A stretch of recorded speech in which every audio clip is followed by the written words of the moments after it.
In ancient Rome, power didn't belong to the strongest army. It belonged to the quietest woman in the empire. A woman Rome never feared, until she gave them a reason to. They called her many things: a servant, a nobody, a shadow. But history would remember her by one name: the Viper, the deadliest poison maker Rome ever created, and the one it would regret creating. This is her story. Long before she became a whispered legend, Livia Marcellina was simply the daughter of a herbalist.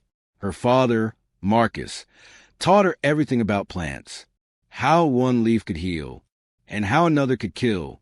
He warned her, knowledge is power, but in Rome, power is dangerous. Livia didn't understand those words until the day soldiers stormed their home. It was raining that night. Heavy thunder rolled across the hills.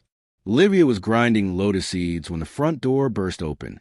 Senators' guards marched in, accusing her father of secret dealings and undermining Rome's interest. He was innocent, but innocence held no weight in Rome. Marcus resisted. They killed him on the floor where Livia had spent her childhood. Her mother screamed. Livia froze, cold, breathless, helpless.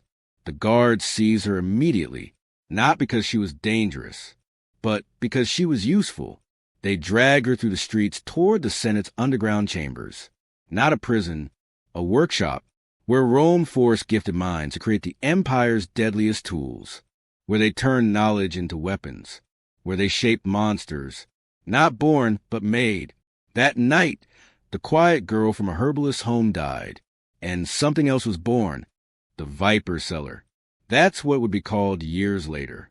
But on her first day, Livia simply saw a dungeon lit by torches, with shelves stacked with jars, powders, leaves, roots, and bones. The Senate's chief alchemist, Varro, examined her like she was livestock. Small hands, sharp eyes, quick mind. He smirked. She'll be perfect.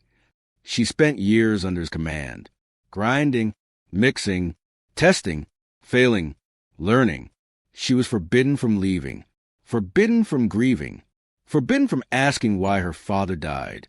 But every time Varro wasn't looking, she memorized every ingredient, every reaction, every symptom, every formula. Livia wasn't surviving. She was preparing. By the time she turned 18, she knew every poison in the empire, and more that Rome didn't know existed. Varro praised her skills. The Senate used her creations to kill rivals, and the men who murdered her father walked freely through Rome, believing the girl they broke was gone forever. They were wrong. She wasn't broken. She was sharpening. The Senate planned a campaign, one that needed a new poison, one that killed without trace, without smell, without color. Livia made it for them, because she had no choice. Or so they thought. During the final test, Varro brought a prisoner, a man captured from a rival faction. Livia prepared the dose, but as the prisoner was dragged forward, he whispered something. "We know your father was innocent." Livia froze. Varro didn't notice, but the prisoner continued. Senator Lucullus ordered the raid. "Your father tried to expose his corruption. He silenced him." The world stopped spinning. Her father died for telling the truth. Her mother died shortly after from grief. And Livia, she was turned into the Senate's weapon. Varro forced the poison into the prisoner's mouth. The man died painfully, but not before whispering, "Make them pay." That night, Livia cried for the first time in years.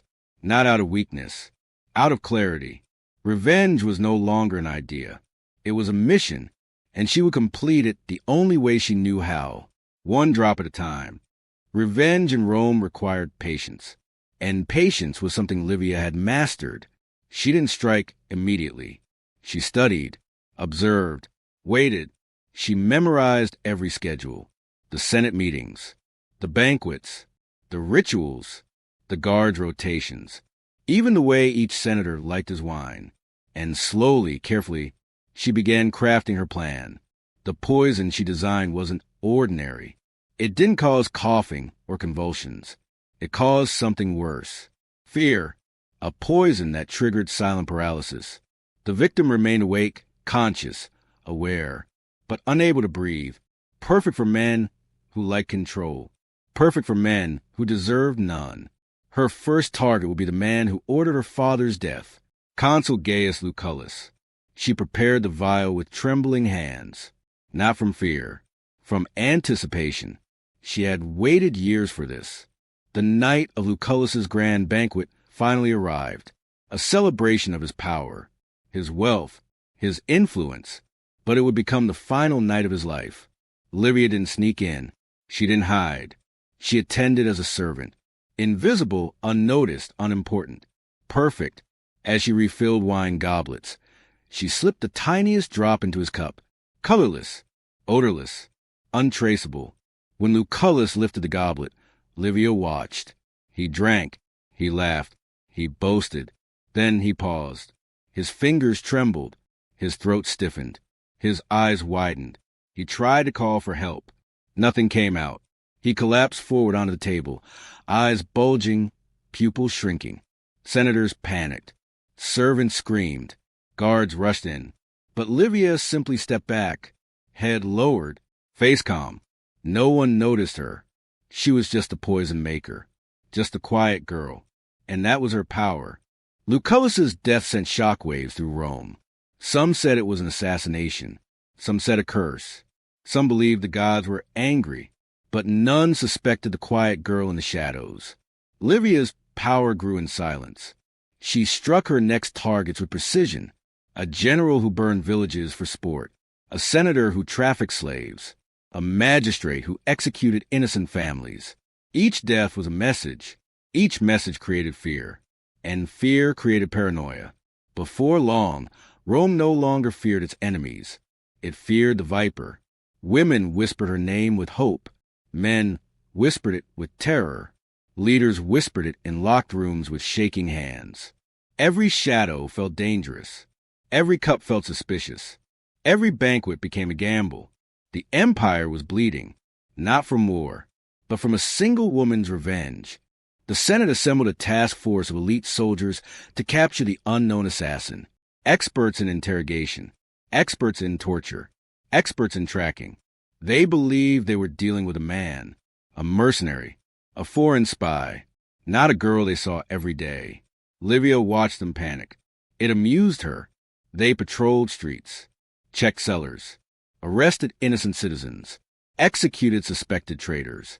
And during that time, 2 more corrupt officials fell dead, without a sound, without a trace, without mercy. Rome looked for an enemy outside, never realized that the enemy was already inside.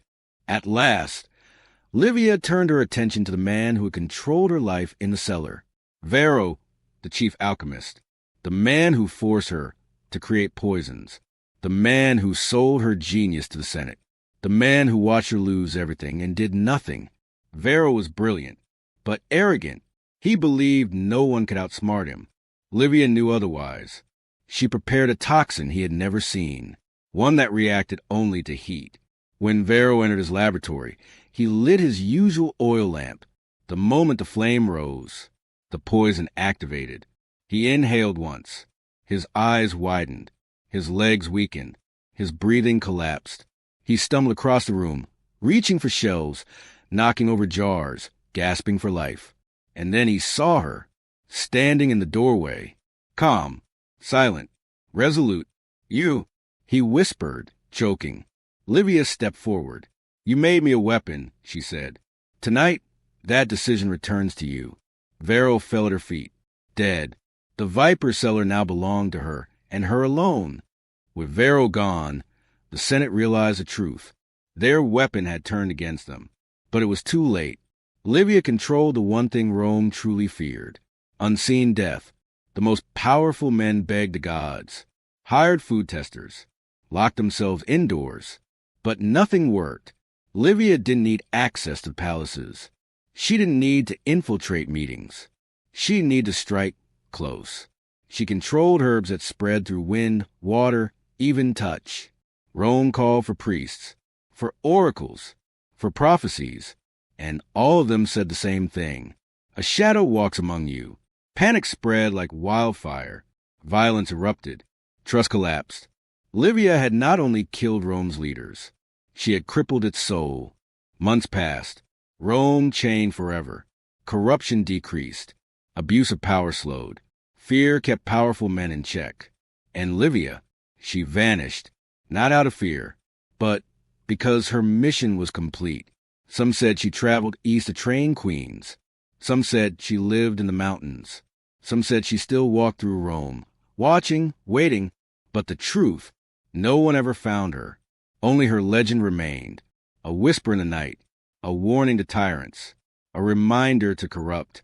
Fear the quiet ones. Fear the forgotten ones. Fear the girl who learned how to kill an empire with a drop. History would forever remember her as the poison maker of Rome, the viper, the girl who made the greatest empire tremble. If you heard this story, you will never look at a cup of wine the same way again, because in ancient Rome, armies won wars. But a single woman changed history, not with a sword, not with an army, but with knowledge and one perfect drop.